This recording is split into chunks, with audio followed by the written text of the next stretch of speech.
नमस्कार बंधुरा इरानेर रीतिमतन हुमकी जे सारा दुनियाके आमरा भूमध्य सागरे ब्लक करे देब माने भूमध्य सागरे যত ব্যবসা বাণিজ্য হয় সেই ব্যবসা বাণিজ্য একদম জিরো করে দেব। এবার আপনি যদি একটু ম্যাপের জ্ঞান রাখেন তাহলে আপনি জানেন যে ইরান এবং ভূমধ্য সাগর তার মাঝে প্রায় 1000 কিলোমিটারের একটা ডিস্টেন্স আছে। ইরান কি সত্যিই ক্যাপাবল আছে এই ভূমধ্য সাগরকে ব্লক করা? আর ইসরায়েল আর ইরান হঠাৎ করে এরকম কেনই বা বলছে? কিন্তু যদি সত্যি ইরান এই ভূমধ্য সাগরকে ব্লক করে দেয় তাহলে ইউরোপ আমেরিকা তার সাথে সাথে ভারত এবং চাইনাকে সত্যি বিপদে ফেলবে এবং যার ফলে একটা গ্লোবাল যুদ্ধের শুরু যে কোনো মুহূর্তে হতে পারে। প্রথমেই আসি যে ইরান কেন এই কথাটা বলছে। অ্যাকচুয়ালি গাজাতে যে ইসরায়েল বম্বিং করছে সেই বিষয় নিয়ে সারা বিশ্ব অতটা চিন্তিত না, তারা প্রপার অ্যাকশন নিচ্ছে না ইসরায়েলের এগেইনস্টে। এই জিনিসটাই মেইন এবং এটাকে নিয়েই ইরান এই ভূমধ্য সাগরে কিছু একটা বড় করার হুমকি দিচ্ছে। এবার আপনি বলবেন যে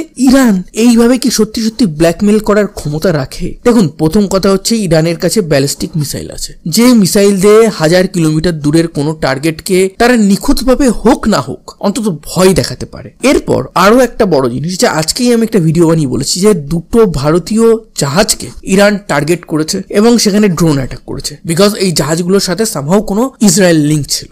সেইভাবে তারা যদি যেমন আরবিয়ান সিতে ইন্ডিয়ান ওশানে করছে সেইভাবে তারা যদি মেডিটেরিয়ান সিতে করে, কিভাবে ভারত এবং ইউরোপ তার সাথে সাথে চীনও বিপদে পড়বে সেটা একটু দেখে নি। ভারতের সব থেকে বড় ট্রেডিং পার্টনার হচ্ছে আমেরিকা, কিন্তু যদি ব্লক হিসেবে বলেন যেমন আসিয়ান একটা ব্লক আছে, ঠিক সেরকম ব্রিক্স একটা ব্লক আছে। তো এই আসিয়ান ব্লকের সাথে ভারতের সব থেকে বড় ব্যবসা হয় প্রায় $133 বিলিয়ন, কিন্তু সেইখানে আমরা প্রায় 44 বিলিয়নের লসে থাকি, বিকজ ওরা আমাদেরকে বেশি বেচে আমরা কম বেচি। ইউরোপিয়ান ইউনিয়ন মানে টোটাল ইউরোপের প্রায় 27টা দেশ আছে, এদের সাথে ভারতের যে ব্যবসা হয় সেটা নিয়ার অ্যাবাউট $131 বিলিয়ন, এবং এই জায়গাতে ভারত প্রায় $24 বিলিয়ন লাভ করে। ঠিক এই জায়গাতেই সমস্ত যে বিজনেসটা হয় না ইউরোপিয়ান ইউনিয়নের সাথে ভারতের বা চাইনার, সেটা কিন্তু এই মেডিটেরিয়ান সি দিয়ে হয়। এরপর যখন ইরান এরকম হুমকি দিয়েছে তার পরপরই জো বাইডেন বলে যেহেতু ইরান হুমকি দিচ্ছে ইসরায়েলকে সিজফায়ার করার কোনো দরকার নেই, তারা তাদের অ্যাক্ট অন টেরর কন্টিনিউ করতে পারে। ইরানের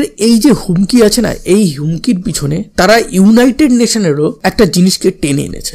যদিও ইরান ইউনাইটেড নেশনের কোনো কিছুই মানে না, তারপরেও তারা যখন টেনেছে একটু আলোচনা করা দরকার। দেখুন, ইসরায়েলের একটা প্ল্যান আছে, সেই প্ল্যানটা খুবই মারাত্মক, যেটাকে ইউনাইটেড নেশন রীতিমতন বলেছে যে এটা করলে তোমরা জেনোসাইড করবে। সেই প্ল্যানটা কি?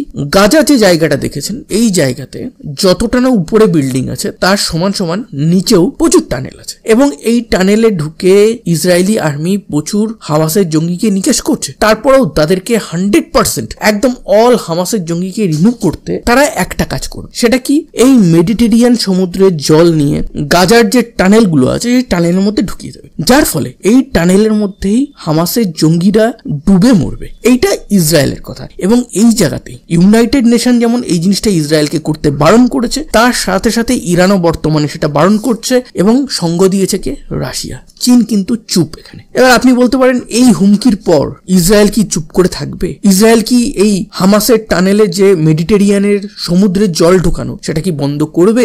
আমার তো মনে হয় করবে না, বিকজ অলরেডি আমেরিকার তরফ থেকে বলা হয়েছে যে তোমার একটা আছে ওয়ার অন টেরর যেটা আছে সেটা তুমি কন্টিনিউ করতে পারো। তো সেই হিসাবে এখানে কিন্তু বড় একটা যুদ্ধের গন্ধ আমি পাচ্ছি অনেকদিন ধরেই, এবং যেই বিষয়ে আমি একাধিক ভিডিওতে আগেও আলোচনা করেছি। বর্তমানে Mediterranean sea, red sea, Arabian sea, Indian ocean, এই যে মেন সমুদ্রগুলো আছে যেখান থেকে প্রচুর ইন্টারন্যাশনাল ট্রেড হয়, যার উপর একাধিক দেশ নির্ভর করে থাকে, যার মধ্যে অনেকগুলো বড় বড় দেশ আছে যেমন ভারত, চাইনা, এরা সমূহ বিপদে পড়বে। এছাড়াও ইরান এমন একটা জিনিস করতে চাইছে, গাজার যদি দুটো বড় সাপোর্টার থাকে, একটা ইরান যদি থাকে আর একটা আছে তুর্কি, সেই তুর্কিও কিন্তু বড় বিপদে পড়বে। তার কারণ তুর্কিরও 99% বিজনেস কিন্তু এই মেডিটেরিয়ান বা ভূমধ্য সাগর থেকেই হয়। তো সেই হিসাবে কিন্তু তুর্কিও কিন্তু এখানে ইরানের সাহায্য কোনোভাবেই কোনো দিক থেকে করবে না। এবার আমি আগের ভিডিওতেই বলেছিলাম যে আমেরিকা জাস্ট একটা সুযোগ খুঁজছে কিভাবে ইরানের উপর অ্যাটাক করা যায়। ধরুন ইসরায়েল গাজার যে বাংকার আছে সেই বাংকারগুলোতে সমুদ্রের জল প্রবেশ করালো, এবং